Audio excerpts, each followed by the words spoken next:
Hey friends, welcome back to the Bald Booktuber. My name is Scott. I thought I would start doing this on a more permanent basis on Saturdays. I know I'm probably the only person in the room so far, which is fine. Uh, I, I don't mind talking to myself, I guess. I do see we had someone pop in, so hello. Mostly this is to test to see if people have my notifications turned on. More than anything else to see if anybody is watching when I go live or when I post new content. So I appreciate those that are spending their Saturday morning with me, or perhaps Saturday afternoon or evening, depending on where you are in the world. I hope everybody is having a fantastic weekend so far. Please drop in the comment line and say hello. Let me know how you're doing, what you're up to. Um, and we will have hopefully a very nice chat. John didn't get a notification, but I do see that you're here, so I appreciate it. Good to see you as well. I hope you're having a great week, a great weekend so far. What have you been reading, watching, otherwise? Caitlin is here. Wonderful. Hello, Caitlin. Always happy to have my fellow Arizonan in the house. I hope you're doing well. I think we are both somewhat mired in a reading slump currently, although you have a much bigger reason for it than I do. I just can't be bothered. So I've read very, very little recently, but have enjoyed what I have read. So I hope you are doing well. I hope you're healthy. I hope that your new bundle of joy will be here any minute, any day now. So hope all is well. So I kind of mentioned I'm a little bit in a reading slump. It sort of happened in the middle of June. It isn't that I'm not reading; it's that I'm not reading with any kind of volume currently. I'm finding other stuff that is occupying my time, and or I just am not having long reading sessions. So I did finally finish up a book. I finished up East of Eden, which I quite liked a lot. It was my first time through that classic tome, 800 pages, and I do owe my audience a dedicated review for it. It is something I do want to review. I just need to make the time to do that. But I gave it 5 stars. It is in the running, certainly, for Book of the Year for me. And I hope to have some nice long discussions with others that are enjoying it. My dude Mark is here. What's up, sir? Thanks for dropping in. I appreciate it. Hope you are doing well. Lord of a Shattered Land by Howard Andrew Jones, Sword and Sorcery, set to release on August 1st. Very cool. Is that self-pub or is that traditionally published? Obviously, either is fine. I'm just curious. And I'm assuming it must be self-pub. I believe I've heard of that title. So good to hear that you enjoyed it and it's well written. Mark is chilling. That's good. That is the thing to do on a Saturday. Enjoy your nice cup of coffee or tea or whatever you're drinking and spend some time here, I guess, with me. So that's all right. That's all right. So we do have, I guess, huge plans this weekend. The wife and I will be seeing both Barbie and Oppenheimer. I am excited about one of those, and it's not Barbie, but that's okay. We are going to watch both. We're going to give both a shot. We do have the AMC Stubs A-list membership, so we pay $22 a month basically after taxes each, and you get access to virtually unlimited films. It's not unlimited, but it's something like 3 movies per week, so more than we could comfortably go to. But usually we hit about 5 to 6 movies every month, depends on the month, but we are looking forward to it. And I had to book the tickets way ahead of time because the theaters are packed with these 2 movies. It's crazy. Especially Barbie. Finding a showing of Barbie in our theater close by us here, our AMC, that's a couple blocks away, is packed to the rafters every showing. which I guess is good to see people go into the theater, but is a little bit strange. I didn't know how that movie would do, but it looks like it's going to do really, really well. I 100% will let you know about Oppenheimer. I love historical uh, shows and movies, and I am a massive Christopher Nolan fan, so I love his stuff. I actually just rewatched Interstellar yesterday. I hadn't seen it for many years, so quite enjoyed my experience of rewatching that yesterday. So good stuff, and it looks really good to me. It looks like a spectacle on the screen. John says usually all about indie, but this one is published by Bain. Oh, very cool. Bain is a publisher that I am becoming more and more fond of. They recently signed my boy Christopher Rocchio of the Sun Eater series. They also have Larry Correa, who is an author I definitely want to read a lot of. They have Steve Diamond in tow. He and Larry do a podcast that I quite like called The Writer Dojo, and Steve also is helping to publish the Diamond editions of Sun Eater. So more and more talent coming from there. Also, Lois McMaster Bujold has Bain as her publisher. She's an author I want to get to. So very cool. And that is awesome that they gave you that arc, and I'm glad you enjoyed it. That is very, very cool.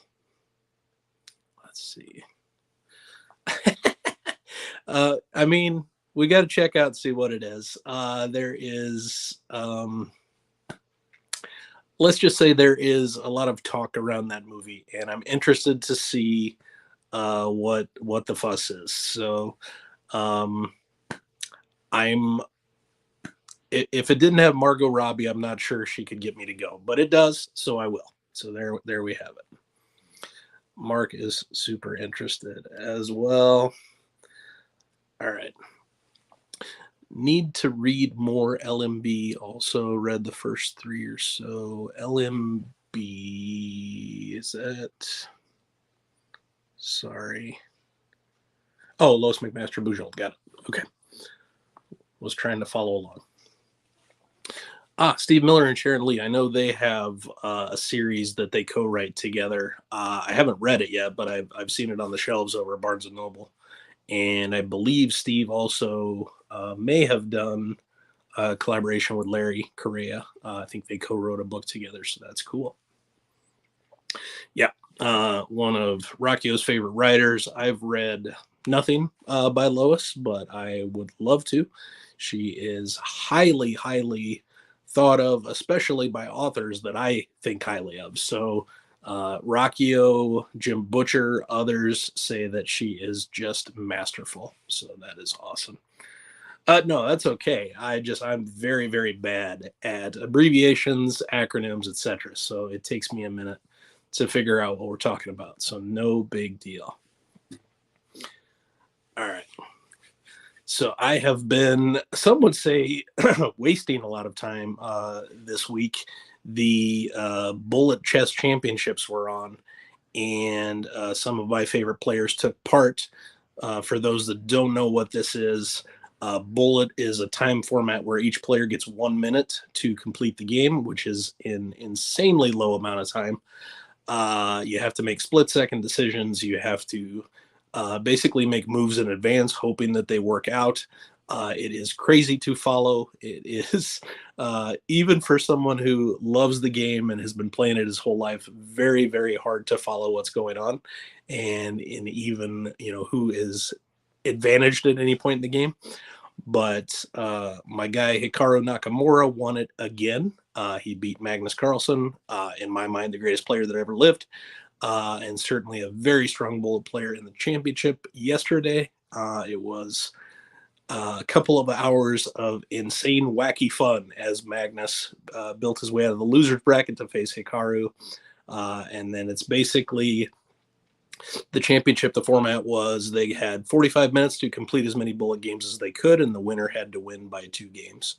So I think they completed 35 games or something in that amount of time in 40 minutes. So it was it was quite the crazy thing. So I quite enjoyed that. So, additionally, I've been following along with my Cubs, who are absolutely awful and are ruining my life day after day. So that has been great.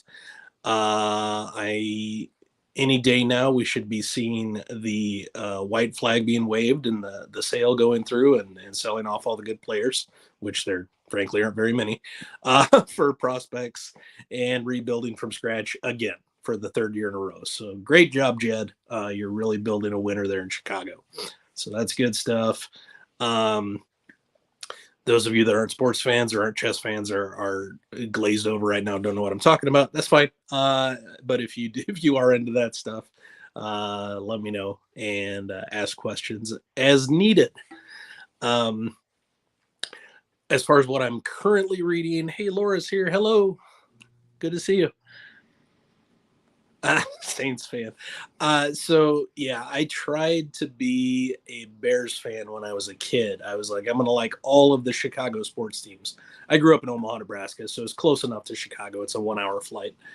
And I'm like, I'm a Cubs fan. I've been a Cubs fan my whole life. I'm just gonna have all of the Chicago sports teams.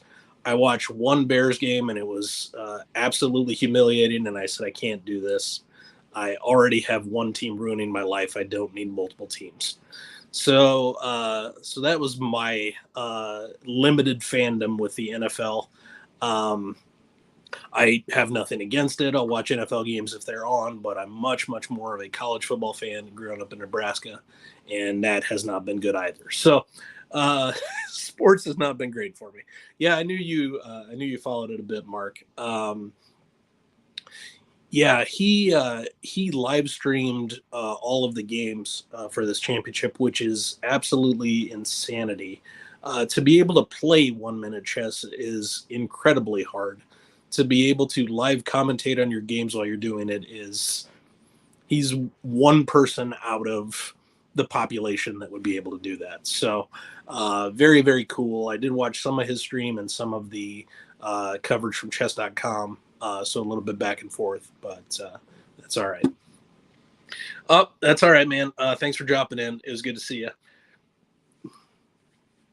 Cool. So what I'm reading currently, I am in the middle of the final book, or at least the final book of what we have of the Matthew Corbett series, which I love.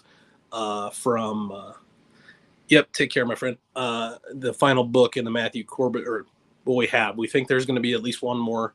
I know there's going to be a book of short stories for Corbett this year as well, from Robert McCammon, one of my favorite authors. I'm quite enjoying it. I did see quite a few folks that had read it weren't that crazy about it. So I know Brent didn't love it. Lucas thought it was okay. So the people that I think Kellen thought it was okay. So the people that have been reading kind of along with me at various points didn't love the book. I'm enjoying it so far, so we'll see what happens. I'm only a third of the way in. I'm 200 pages out of 600.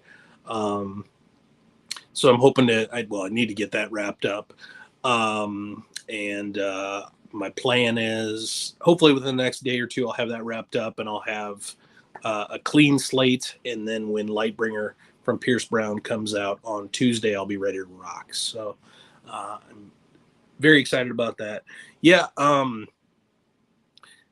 I think he's mentioned that. I think he's working on it. I just don't know when that's going to be. So I'm assuming that you're saying that there's definitely going to be more because it ends on some kind of a cliffhanger or a setup for a future book, which again is fine. Hopefully he continues to pump them out because I love the character of Matthew Corbett. I love the other characters in this world. And I really just am enjoying the historical aspects of it. Top 3 standalone fantasy books. Any come to mind? Yeah, I've been asked this before. I am... What I love about the fantasy genre is the series aspect of it. So I think it's my favorite genre because I like following characters over multiple books and storylines over multiple books. So I'm trying to even think of a fantasy standalone that I've actually read, and it's tough. I know that I've read American Gods, which would probably make some people's list. I didn't. I thought it was good. I didn't think it was great. It wouldn't certainly be anywhere near on my list. but I haven't read some of the, I guess, the classic ones, like, Princess Bride. I've only seen the movie. I haven't read the book. I haven't read Never Ending Story. I've only, again, only seen the movie long, long ago. So some of those classic ones are sort of on my to read someday list. I did earlier this year start to read The Last Unicorn. That's on many people's list. I don't know that it counts as a standalone anymore, though, because he's writing more books in that world now, and has already, I think, published a sequel as well as some short stories. So I don't think that counts anymore. And I was enjoying it, but I sort of fell off. It just wasn't necessarily doing it for me. I had nothing against it. It wasn't keeping me engaged. Um, I know it is a favorite of both Patrick Rothfuss and Robin Hobb, two of my obviously favorite authors, including Hobb being my favorite author. And I am glad they took inspiration from it. I understand why it is beautifully written, but I wasn't super.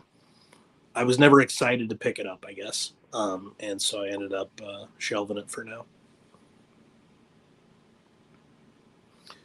So thanks for being here, Brent. It's good to see you, my friend. I'm wondering if you can tell me kind of non-spoilery why the latest Corbett book wasn't your favorite. And maybe I misunderstood. Maybe it just was low on the totem pole of Corbett books, but it kind of sounded like you actively didn't enjoy it that much. So I'm just curious. I'm a third of the way and I'm enjoying it so far. I'm nervous if it's going to fall off a cliff for me. I hope not. I hope I continue to enjoy it, but we'll see. Brent says, "Don't really care about standalones as far as fantasy. I like the long-term character development." Yeah, I agree. I think there's certainly a place for standalones in fantasy, but I also may not be necessarily the target demographic for that because of how much I enjoy things to go on and on and on and on. So when people say I can't do series of more than 3 books, I'm like, give me all the series more than 3 books. So it's just who I am, I guess. Cool. Well, let me know what questions you guys have. I would love to answer what I can. And we're here in this together. So whatever you want to ask away. Whatever you want to talk about, that's what we're here for. So let me know.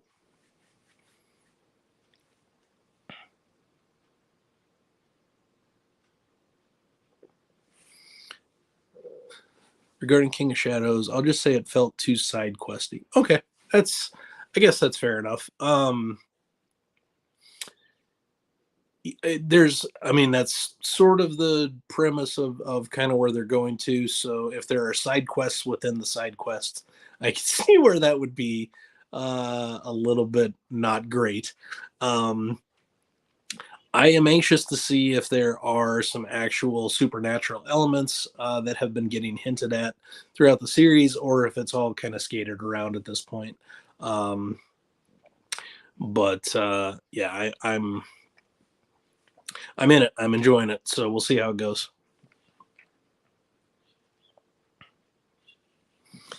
And I appreciate you being circumspect about what all you said there to make sure you don't ruin the experience for anybody. Because I don't care about spoilers all that much, but I know some people super, super care about it. So it's good to be cautious. Aha. Ah. Okay. Oh, okay. So Fool's Errand isn't your first book. You're just saying that this is your first time going through the series. Hopefully you're reading it in publication order. Fool's Errand is a masterpiece of a book. I absolutely love it. Um, I think Live Ships is maybe technically her best writing, although it isn't my personal favorite. I love the Fit stuff, and as I say that, I see Derry has popped in. We'll bring her comment up in a moment. Um, yeah, I mean, I could see Live Ship being a bit of a struggle. She doesn't take any shortcuts. She's going to describe everything in detail, and that is something that I give a lot of flack to Robert Jordan, for instance, too. But I just love her writing so much and love her characters and her world so much that I guess I give her a pass on that. Um, and that's just my particular bias shining through. I am glad you're enjoying it, and I am glad you're loving Fool's Errand because it is a fantastic book. It's many people's favorite book in the series. I believe it might be Derry's favorite. We'll have to have her tell us. Um, yeah, it's so good to have you here. I really appreciate it. A book series that you look forward to sharing with kids. That's interesting. I'm not going to have any kids of my own, but I do have nieces and nephews. My wife's brother has a couple little nephews. Her other brother has a niece that's in her teens now that I met when she was young, and I have two nieces that are my sister's daughters. If they are watching, I love you both very, very much, Ella and Addie. Ella is now 6.5 because we just had her half birthday, and Addie will soon be 3.5. So they are both getting way too big. Um, I have purchased for them a box set of Narnia. That was my favorite series as a child. So I'm hoping to read that to and with them someday. I believe I started reading them around the time I was 8 or 9. So they should be, at least Ella should be soon at the age where it will be good for her. So yeah, I know a lot of people recommend Piebald Prince right before Fool's Errand, and that makes perfect sense. I know that is definitely Derry's recommendation, and it makes sense. I read it as dessert after the entire series, but I think you can do it in either place. I just vehemently disagree with anybody that says to read it before starting with Farseer. I think that's a bad idea. Um, cool. All right. Yeah. Yeah, I absolutely agree. And nobody has reread this series more than Derry. She is amazingly knowledgeable about this series more than anybody I know, and loves it as well or more than anybody I know. So it's great. Um, and I 100% agree that Tawny Man makes Live Ship even better, which is great. And I was correct. Yes, Fool's Errand is her favorite, which I can get behind that. My top three are Assassin's Fate, Fool's Fate, and Fool's Errand. So those are my top three in the series, but razor thin margins as far as that goes. Excellent. We have someone reading Speaks the Night Bird. This book is insane. Yes, it is. McCammon writes dialogue as well as anybody. I agree. I'm glad you're enjoying it. I am currently working on King of Shadows, the most recent book in the series. I don't know if you saw, but I do have a dedicated review of Speaks the Night Bird. It was one of my favorite books of that year when I read it. I absolutely adore it. It is wonderful, and I love the whole series. So excited that more and more people are getting to it. That is great. Cool. All right. What else we got, my friends? Who has things to share, questions to ask, uh, recommendations for me, etc.?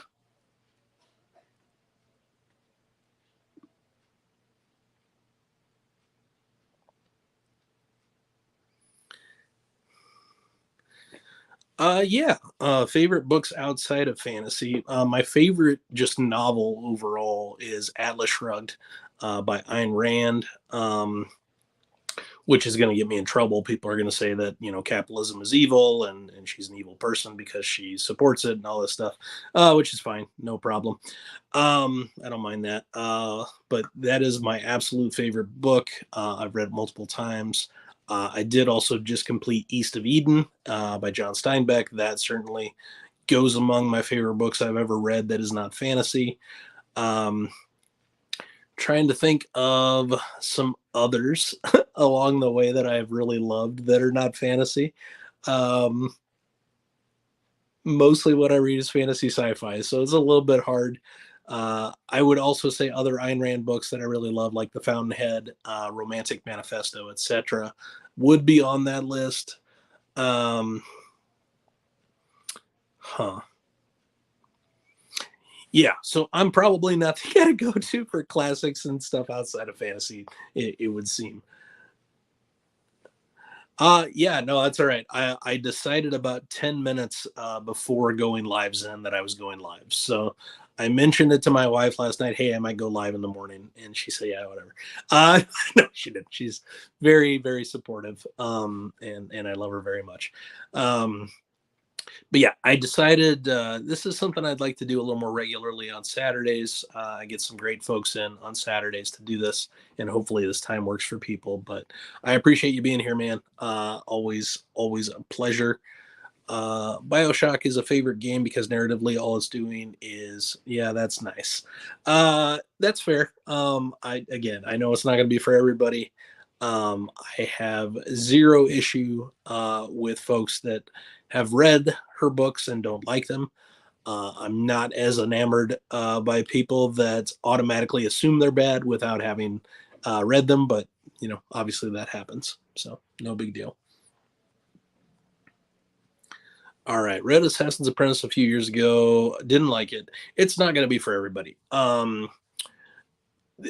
So yeah, so that is an option to jump straight to a live ship without having read Farseer. I obviously don't recommend it. I'm the publication order always guy, and especially I have that mantra when it comes to Robin Hobb, because each book and each series builds on the last one. It, in my mind, is exceedingly important to make these connections in order and in the right way. But again, I'm often told I'm wrong there, so that's okay. Um, I guess if it were a question between you not reading any Hobb for the rest of your life and reading Live Ship Traders, I would vote for you to read Live Ship Traders. But obviously do what works for you. She is, like any author, going to have a particular writing style and things that are not going to be working for some readers. If, as a reader, you need a very fast-paced and detailed plot, she's not the author. Um, if plot is the most important thing to you as a reader, you're going to struggle with Robin Hobb. That's just reality. But if you are a character first reader who cares deeply about dynamics between characters, relationships, the best dialogue you can read, the very best in character and world building, she's the one. So it really just is a matter of if it's going to be for you or not. And I agree, McCammon rules. Caitlin also loves Atlas Shrugged. I did read Anthem a long time ago. I read that in high school. So I don't remember a ton about it. I obviously remember sort of the characters and stuff. But my favorite thing about Anthem isn't necessarily the book, but that it inspired my favorite Rush album. So, 2112. So, I love Rush. They're one of my favorite bands, and they are big Ayn Rand fans. And that album, like the Temple of Syrinx and all that stuff, those songs, those are all inspired by the book. What are my? Oh, you're killing me. Michael is mid. Dear Lord, can't. Okay. I love you, Derry. Do I have hot takes? I don't. I don't know. I'm trying to think of things that matter a lot to people that just are not interesting or relevant to me. Um, I guess I don't know that it's a hot take, but I read about 50 pages of the first Harry Potter book, you know, 10, 15 years ago, and it did absolutely zero for me. And I DNF'd the series. I've watched the first movie, nothing. I've watched half of the second movie, and it's nothing. And this is not to say that any of it's bad or that it's not any good. And certainly it's nothing about J.K. Rowling or her political beliefs or any of that kind of stuff. It wasn't in my wheelhouse for whatever reason. I did see the other day where the first book is available on Audible Premium in the U.S. for free. I actually fired it up for a few minutes just to kind of see, And again, I don't know what it is. I don't know if it's her writing style. I don't know if it's just I don't care about a little wizard boy. I'm not sure. And I know Caitlin right now is very mad at me, and I'm sorry about that. I know you and many others hold the series dear. And again, this is no proclamation of the quality or anything like that. It just isn't for me. So if that's a hot take, then so be it. I'm not. I don't plan on investing any more time, money, energy, etc. in the series. And if that makes me terrible, I'm sorry. It just, yeah, not my thing. Let's see. I mean, yeah, I would agree, but if someone truly didn't get into it, I don't know if it's worth worth the reinvestment or not. I think it sort of depends for him or her on how recently they read it. Like if it was years ago, give it another shot. If it was months ago, I don't know that much is going to change. I would love for it to change though, because I want more people reading my favorite author. Michael is one of my favorite characters in any series ever, period. I just love him. He's not my favorite Dresden character. My favorite Dresden character is Karen Murphy. But he is certainly in the upper echelon and upper tier, and one of the reasons why I adore the series so much. Yeah, Zen says First Law is just okay. I hope you enjoy it more with the Pacey audio. He is, of course, my favorite audiobook narrator of all time.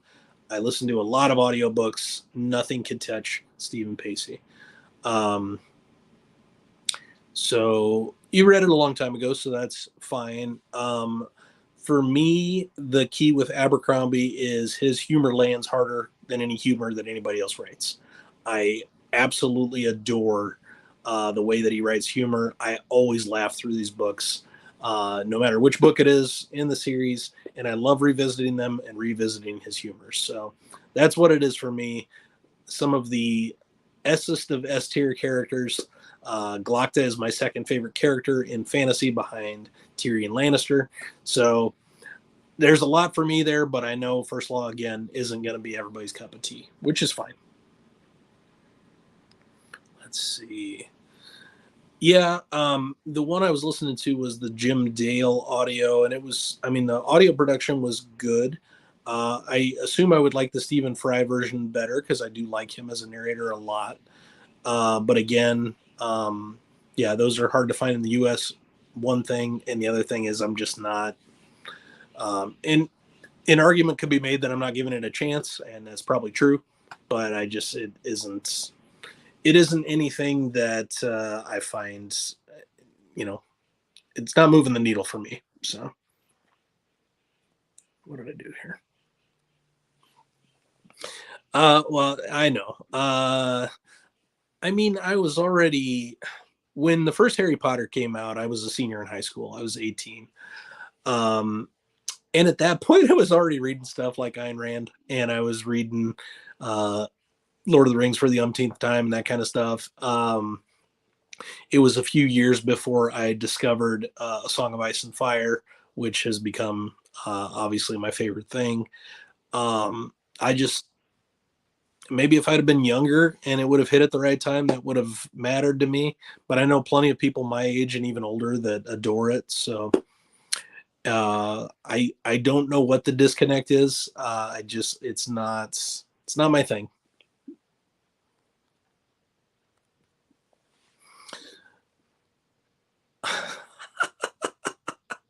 Yes, Derry is upset about grimace instead of grimace. I mean, he has some unusual pronunciations of a few things, but he's my boy all of the same.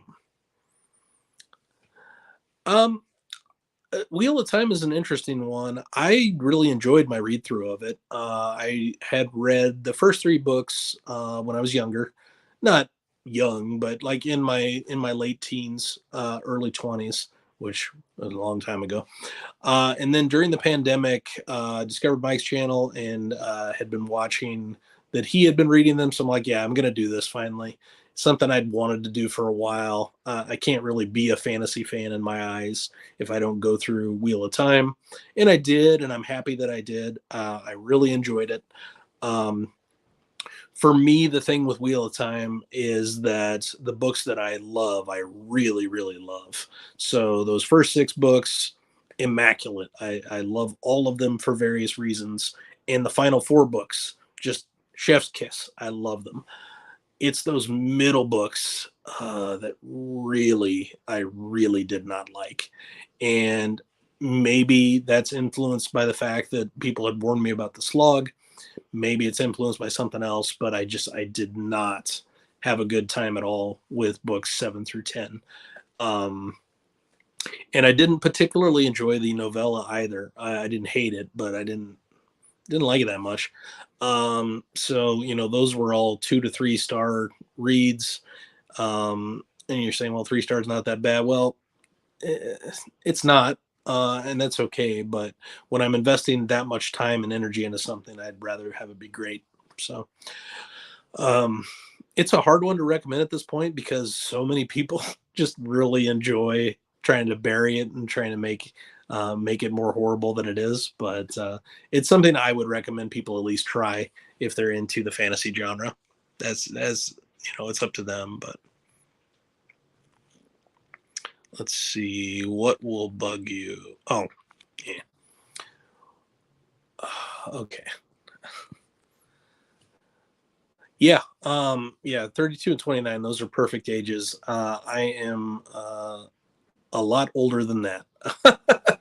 So, um, I'm 44, so I'm a lot older than that. So, again, I should have been on the cusp of the timing as well, but for whatever reason, I didn't pick it up in high school. I didn't even try it until I was many years out of college, so wasn't my thing. Yeah, and that's cool. I just it felt like each of those books 7 through 10 was just setup after setup after setup after setup and no payoff anywhere. At least that's how I felt. It felt like just a lot of wheel spinning and a lot of doing nothing. And again, people are like, "Well, you're a hypocrite, Scott. You're a big Hobb fan, and she does plenty of that, and she does."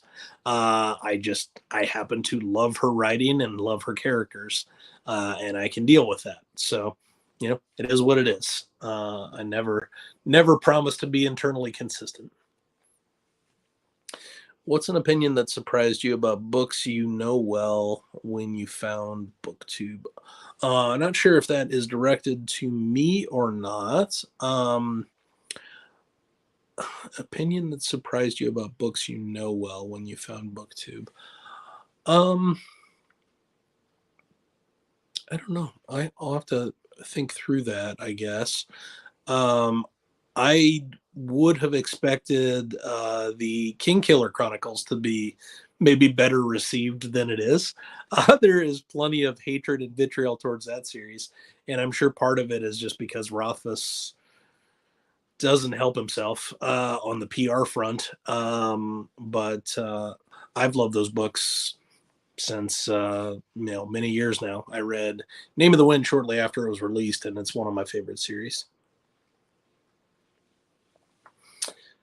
Well, we won't get into spoilers. I'll just say uh, lots and lots and lots of talk about going to war and no actual war. We'll just leave it at that. Um, yeah, I feel like, and I think my friend Brent said this best. I think he said there is a story in here that is upper echelon, top tier fantasy, but it's being anchored down by all this excess stuff. It's what, 14, 15 books and should have been 10 or less, in my opinion. Should have, could have.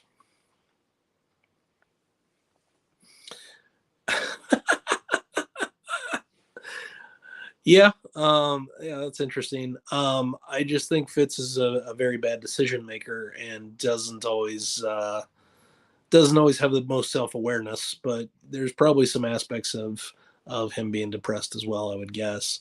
Um, I think, without getting too spoiler, I think the thing for me about Fitz, that I don't know that I sort of relate to, I guess, is um, in those times when he sort of feels alone and he feels like nobody understands him and that kind of stuff. And I've had periods of that in my life. I'm not confessing anything or saying anything bad.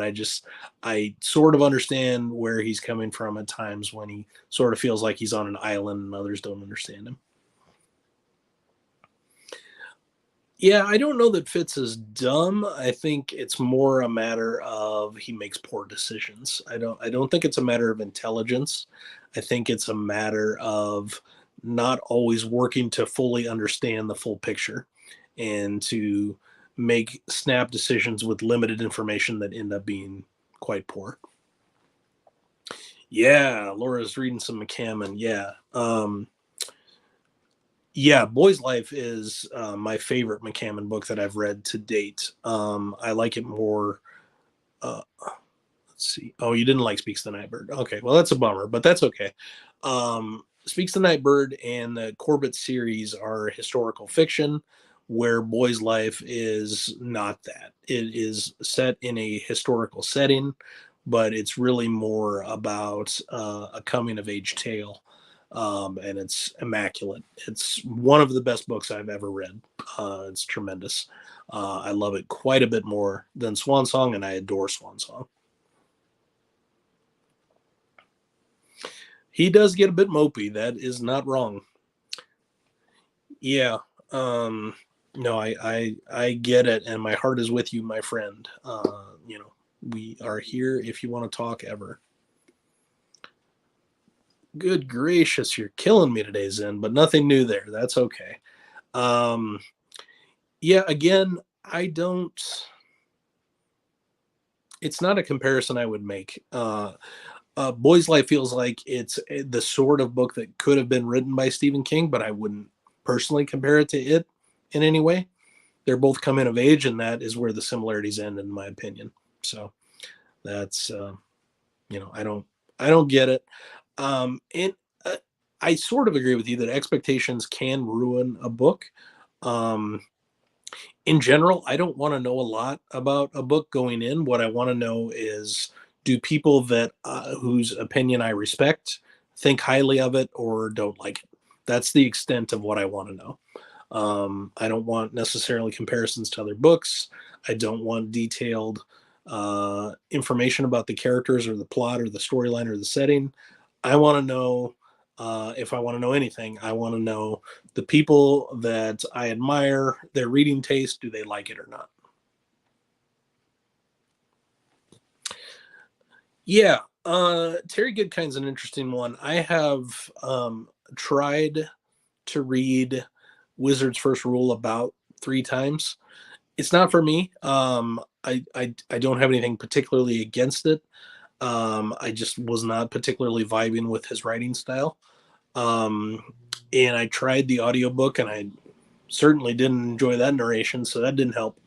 Um, so I think the key with Good Kind is a couple things. One of them is he constantly went to great lengths to talk about how he didn't read fantasy. He didn't know anything about the fantasy genre, and what he was doing was completely new, and it shouldn't even be called fantasy. It should be called literature, and that obviously turns people off because, one, it doesn't sound genuine, and two, it sounds like you're dumping on uh, a uh, a genre that the people that would be picking up your book really love. So I don't love that. The other thing, and I think this was more taken out of context than anything else, but to my understanding, when Robert Jordan was really sick and dying, he said some, Terry said some kind of unsavory things in his way towards Robert Jordan. And again, I think some of that may have been taken out of context, but that certainly tarnished his reputation.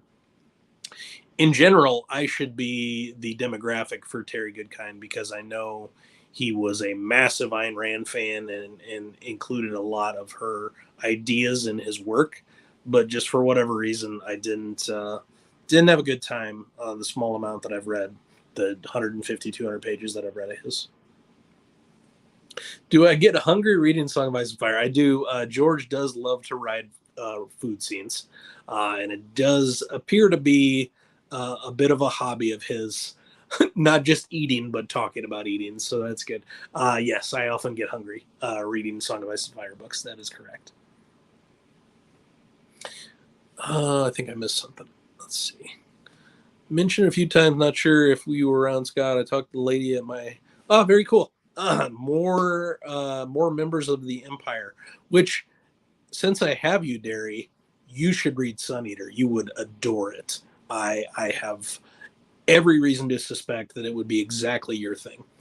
Um, so, if you ever wanted to take any advice from me, that's what I would give you. Yeah, Samuel Rukin, certainly one of my absolute favorite narrators, and he does a phenomenal job with Sun Eater.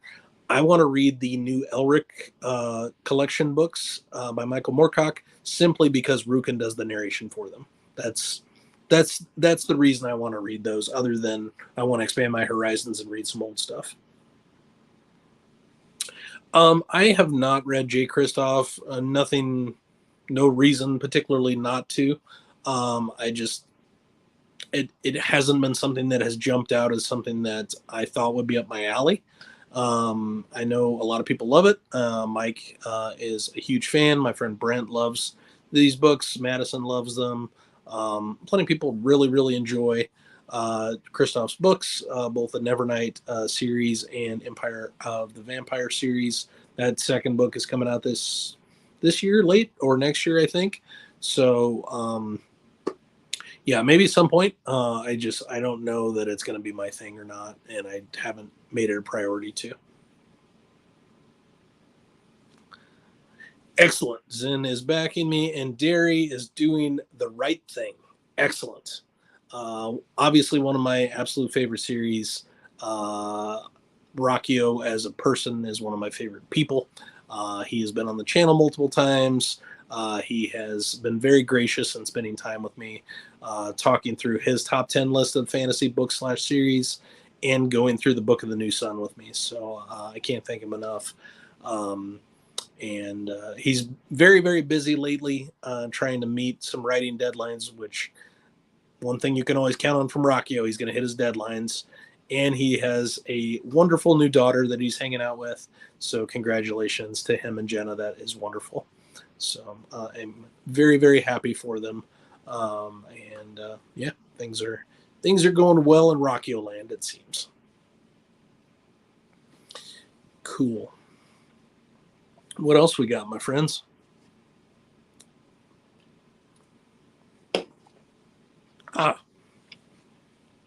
Yeah, I know these are well thought of by my friends Madison and Brent. They both read significantly faster than me, so they get to a lot more stuff than I do. But yeah, they both really loved Emberblade, especially. I think, if I recall, they may have had some qualms with the second book. Not that they didn't like it, just that there were some choices. So it is a series and an author that I'm interested in. I think, doesn't he also do the Ketty J series, or is that somebody else? That one I'm interested in as well. So check that out at some point. Yeah, Rockio does know what he did. He did it to all of us.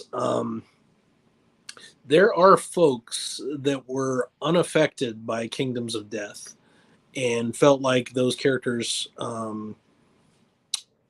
were not fleshed out enough and it wasn't a big deal. And I vehemently disagree. And I won't go further than that. I will just say my favorite non-Hadrian character had a tough time in that book. That's all I'll say.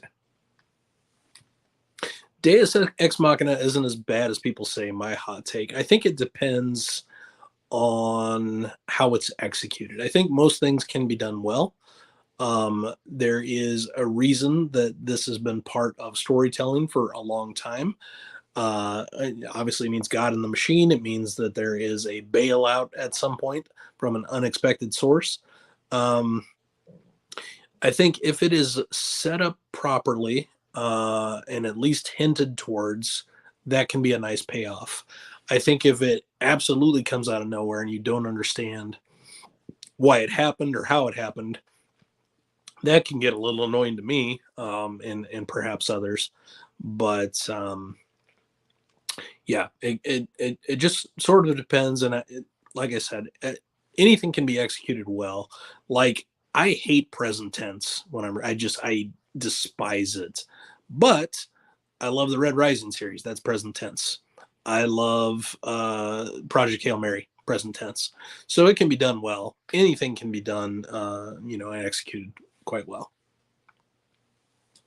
Almost 3 in the morning, heading back to bed.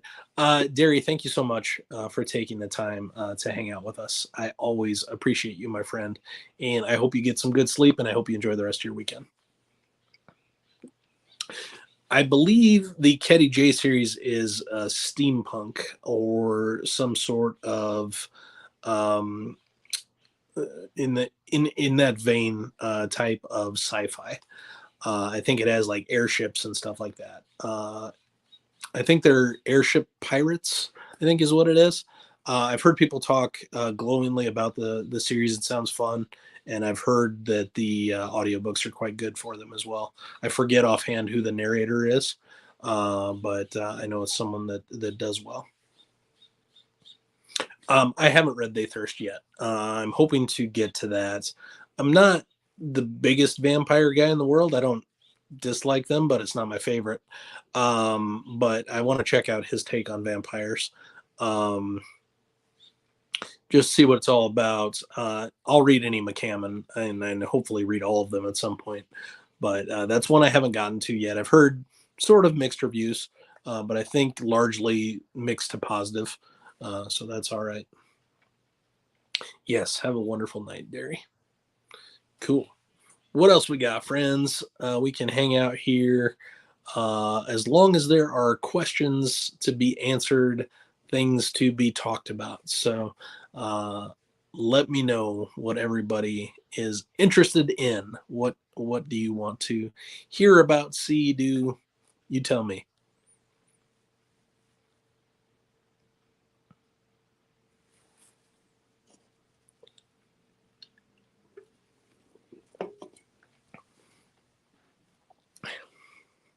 Sorry about the sipping here. It's somewhat early in the morning. It's before 8, and I got decent sleep last night, but I am drinking my Rockstar Zero energy drink. So exciting stuff here.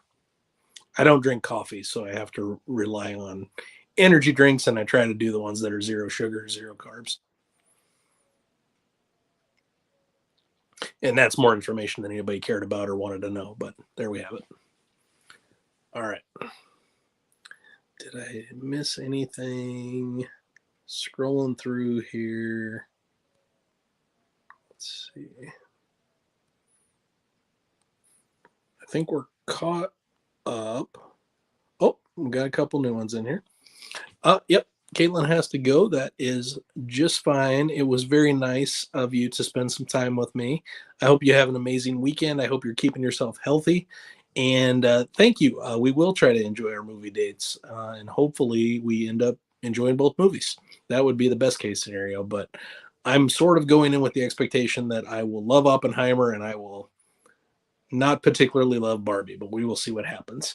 Have an amazing, amazing weekend, my friend. Okay. You started with They Thirst. Okay. Good intro. Everything else by him is great. Not a bad book at all. Got it. Okay. Good to hear. I started with Swan Song and fell in love with that book. I'm a big fan of The Stand, so I assumed I would really enjoy it, and I did. I then went on to Boy's Life, which, as I've said, is my favorite McCammon. And then now I've been making my way through the Corbett series, and I haven't read anything outside of kind of that so far. Is the rest of Corbett as good as Speaks the Nightbird? It kind of goes up and down in quality a tiny bit. I'll say Queen of Bedlam, the second book, is probably my favorite in the series. And I also really, really like Mr. Slaughter after that. Um, the book that, and I've liked all of them. Everything's been 4 or 5 stars, but I would say probably the least in the series is River of Souls. Not that it's a bad book, just that it was like 200 pages and it felt like it should have been a lot more than that and should have contained a lot more meat.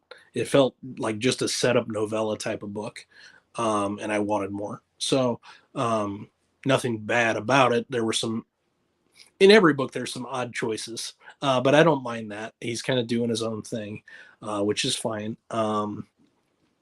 But yeah, I'd say if you're enjoying it, the likelihood of you enjoying the whole series is very, very high.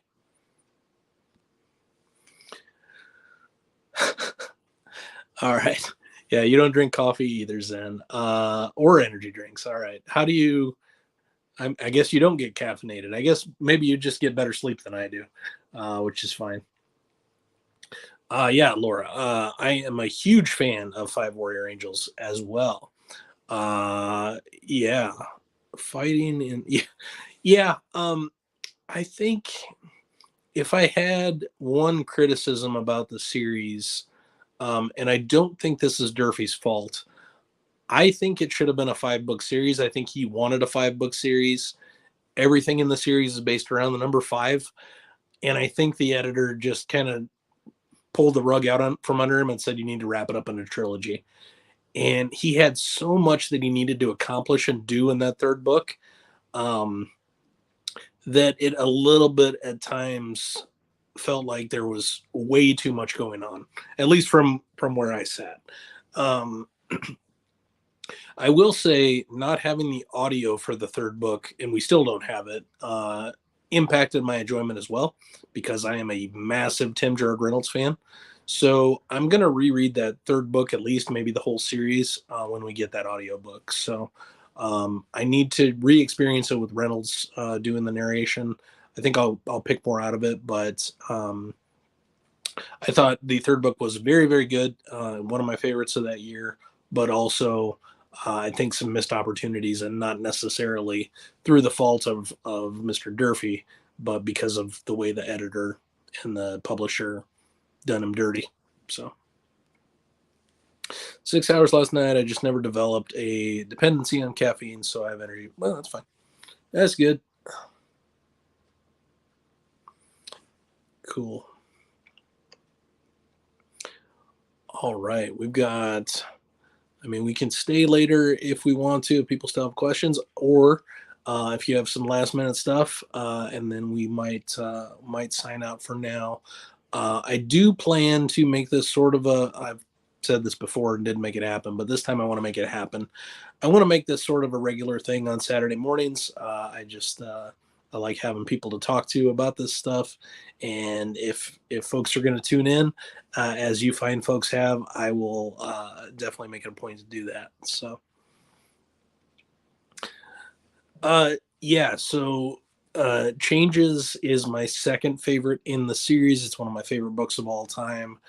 It is by far, uh, and again, hype and stuff like that don't matter to me. I read Changes before I had anybody to talk to about Dresden when it was a new book. So, what I say about it doesn't matter all that much. But I'll say, if you've enjoyed any pieces and parts of Dresden up to this point, you're going to have a great time with Changes.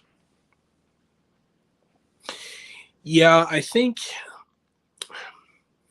I don't know if there was a change somewhere, but at one point he did say he wanted it to be 5 books.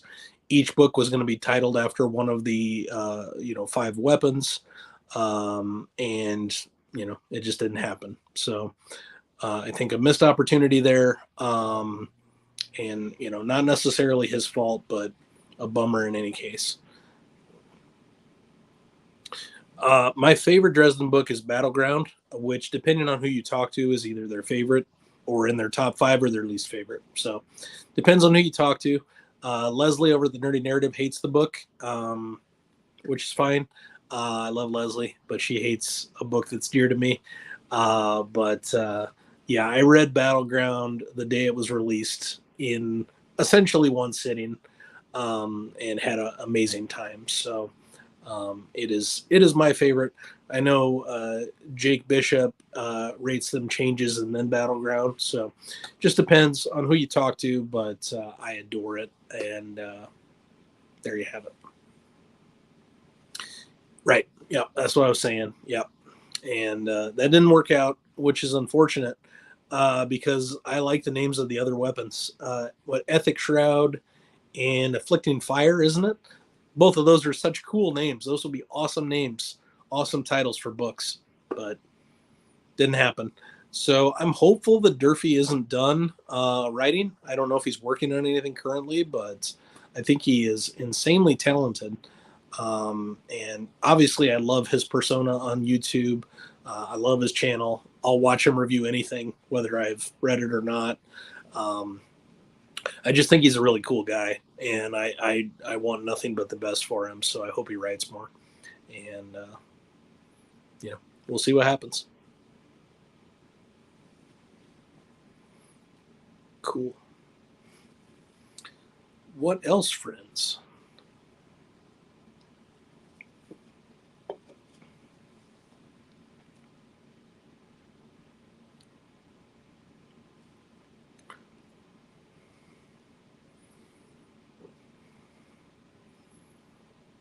All right. Well, if there aren't anything further, that's fine. I do appreciate everybody being here. It means a lot to me that you took time out of your day to spend it with lowly old me. And I hope I can look forward to discussions with you fine folks in the future. But if I don't see you before that, I'm hoping to do this again next Saturday and make it a regular thing, like I said. So I don't want to make promises I can't keep, but that's the plan anyway for now. So I guess for now, I'll be signing off. Thanks again for being here.